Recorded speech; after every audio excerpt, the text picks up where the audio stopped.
اور یاد کرو جب ہم نے تمہیں فرعونیوں سے نجات دی جو تمہیں بہت بڑا عذاب دیتے تھے، تمہارے بیٹوں کو ذبح کرتے تھے اور تمہاری بیٹیوں کو زندہ چھوڑ دیتے تھے، اور اس میں تمہارے رب کی طرف سے بڑی آزمائش تھی۔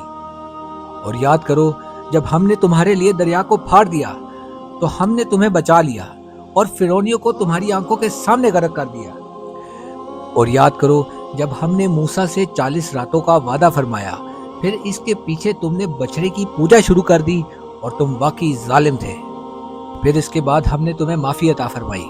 تاکہ تم شکر ادا کرو۔ اور یاد کرو جب ہم نے موسیٰ کو کتاب عطا کی اور حق و باطل میں فرق کرنا تاکہ تم ہدایت پا جاؤ۔ اور یاد کرو جب موسیٰ نے اپنی قوم سے کہا،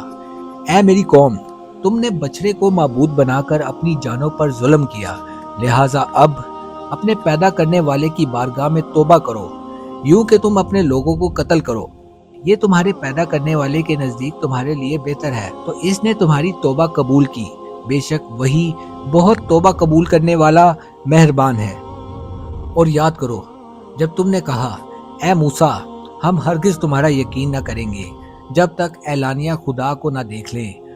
تو تمہارے دیکھتے ہی دیکھتے تمہیں کڑک نے پکڑ لیا۔ پھر تمہاری موت کے بعد ہم نے تمہیں زندہ کیا تاکہ تم شکر ادا کرو، اور ہم نے تمہارے اوپر بادل کو سایہ بنا دیا اور تمہارے اوپر من اور سلوہ اتارا کہ ہماری دی ہوئی پاکیزہ چیزیں کھاؤ، اور انہوں نے ہمارا کچھ نہ بگاڑا بلکہ اپنی جانوں پر ہی ظلم کیا۔ اور جب ہم نے انہیں کہا کہ اس شہر میں داخل ہو جاؤ،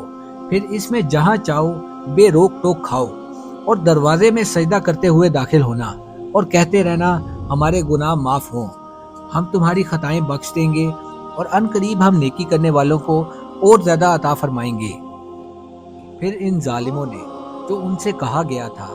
اسے ایک دوسری بات سے بدل دیا، تو ہم نے آسمان سے ان ظالموں پر عذاب نازل کر دیا کیونکہ یہ نافرمانی کرتے رہے تھے۔